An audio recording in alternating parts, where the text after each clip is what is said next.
And I didn't really know what child pornography was. You know, we all sort of have an idea of it, and I was afraid to ask as a mother, you know, because it would be very painful to hear. And I felt like I had to ask, though, and I feel like I have to share it with you guys now. And it is disturbing, and I want to warn you, but I feel it's my responsibility to tell you guys because it is the truth, and I believe if we all knew this, we would dedicate much more of ourselves to stopping it.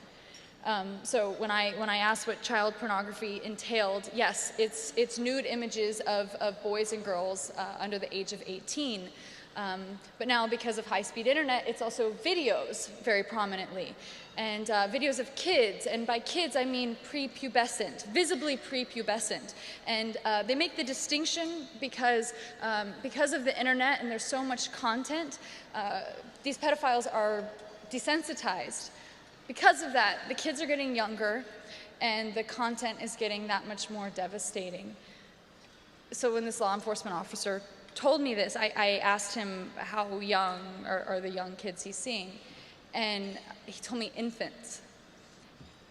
And I have a 6-month-old baby. So I said, what does that mean, you know, like what does an infant mean? And he said, with the umbilical cord still attached. I know it's so devastating to hear this, and I'm really sorry to share this, but I'm grateful that you guys are listening because this is actually happening, and it's important that we know this and that it resonates with us so that we think about this in our days and in our personal life.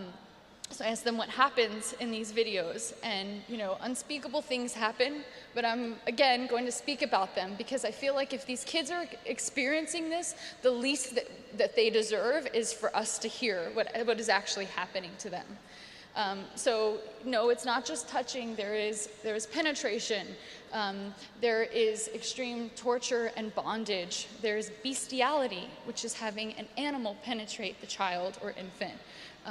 There is incest. I mean, they said you think of it, anything you could think of, it's out there and it's being traded, and there's 30 to 50 million files a day being traded that we know of.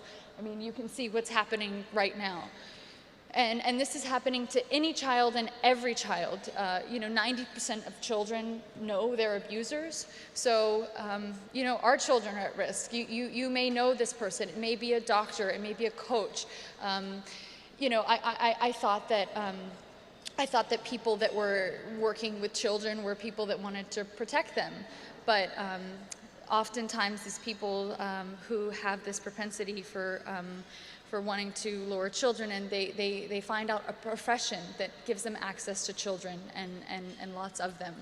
And ideal victims are young children because they can't speak up and they don't make great witnesses if they do. Only 10% of children actually do speak up once they've been abused. So what's incredible about the Child Rescue Coalition is that they are proactive. They don't wait for these children to speak up. They can identify these pedophiles. They can see the IP address that's trading this child pornography. They don't know, there's no privacy issues, there's no big brothering. They see the IP address of who's trading these files, and they give that to law enforcement. And the trading of these files is a felony, so law enforcement can knock on that person's door and see if that person has access to a child, because the average abuser abuses between 50 and 100 children in their lifetime, per person, per abuser. And the average person that views child pornography, between 55 and 90% of people viewing it are actually hands-on abusers or will become abusers. And you know, you think that sounds like a lot, 50 to 100, maybe that's unrealistic, but the kids age out of the age that they stay silent, or they age out of the sexual preference of the predator. And I was told the story of an oncologist, a pediatric oncologist who was raping his children with cancer by the hundreds.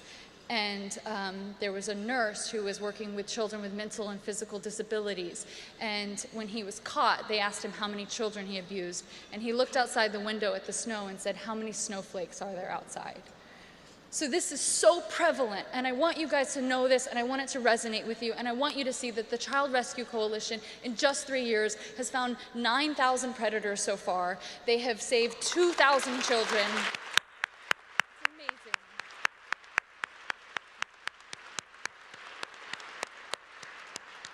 And yes, they need donations. That's great because then they can continue to make this tool free for law enforcement, but they also really need introductions, which is why I've been talking for way too long, and I'm very aware of that, and I'm sorry. But you guys are all very important and well-connected people, so this is my time to tell you, they need introductions. They need introductions to big companies. So for example, let's say, because they have the IP address of all of these predators, they could give the IP address over to Care.com or Uber. And if that person is filing for an application to work at this company, to become a nanny or a driver, they're immediately rejected because they've traded child pornography. Or if Comcast wants to receive their list of IP addresses, or any big internet service provider, they can block that content from being shared because they know what those files are. There are no privacy issues. They just block that illegal content. So why the hell are we not doing this? It makes no sense. We have to make these introductions. We have to help these kids.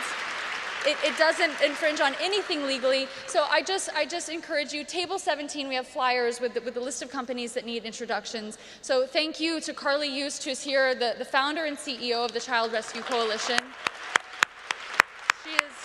She is the real hero, along with everybody at the coalition, Bill Wiltsey.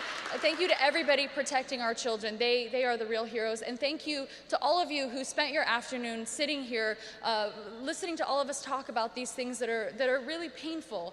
And I just think, I just feel really grateful to have the opportunity to speak for the people that aren't able to speak for themselves. And I know that all of us feel that way today. So thank you for valuing everyone's life, for these children's lives. Thank you.